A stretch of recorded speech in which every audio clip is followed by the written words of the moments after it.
The sequence begins with the numbers 1, 1, 2, 3, 5, 8, 13, 21, 34, and continues indefinitely.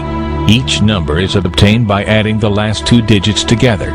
If we were to take a perfect or golden rectangle, break it down into smaller squares based on Fibonacci's sequence, and divide each with an arc, the patterns begin to take shape. We begin to see Fibonacci's spiral. The spiral in and of itself is insignificant. Its importance is revealed in where we find it. Take, for example, the sunflower.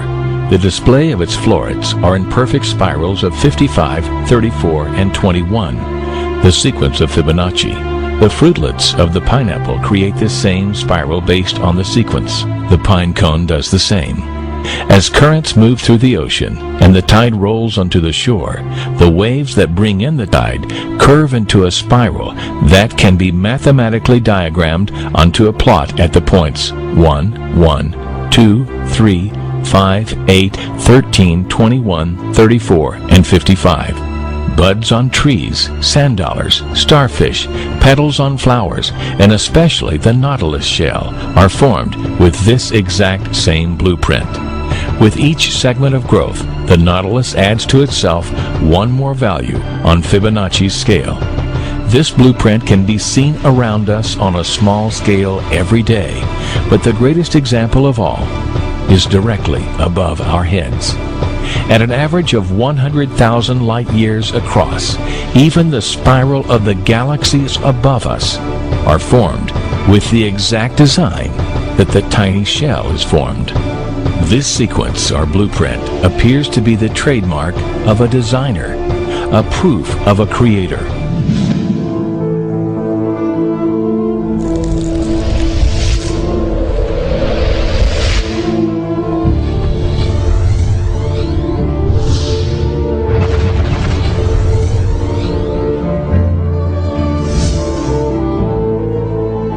You speak about God. We call Allah God. What is Allah? Allah, from the Islamic perspective, means the God, the absolute, indivisible God. The Holy Quran says, "Qul huwallahu ahad." Say God is unique, one. Allahu samad. God is independent. Nothing depends. He depends on nothing. Everything depends on Him. Lam yalid. He does not beget, nor is He begotten, nor is He born. This absolute God has no frame of reference. Frame of reference implies something that is bound within time, matter, and space. The problem with these arguments is we keep constantly debating on the issue of bringing God to the relative world. The relative world cannot exist without an absolute creator, and that's the argument. You keep arguing on the issue of God in the relative sense. God is not transient. He is the necessary existent. We are the transient existent.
An absolute cannot be defined, but we understand it indirectly, for this relative universe can never exist without an absolute creator.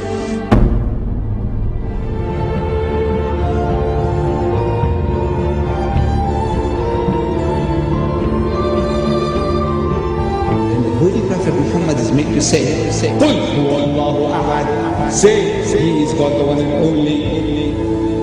He said, Ahad, one and only. Jesus said, Echad, meaning one and only. Moses said, Echad, meaning one and only. What is the difference? It's the same word, meaning the same thing.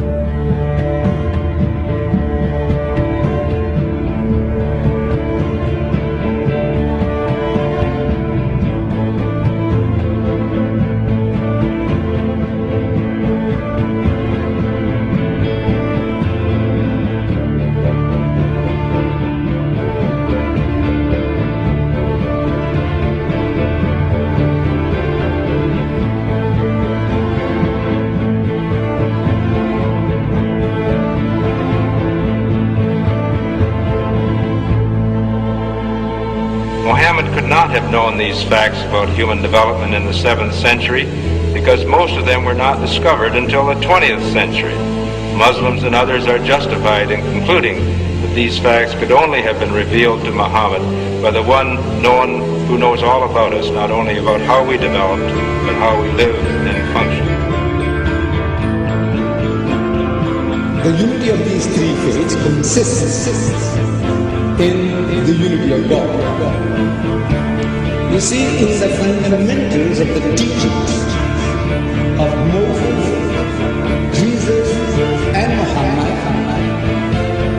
there is not an iota of difference.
But I have left you a book, revealed by God, the Quran, which is light and guidance.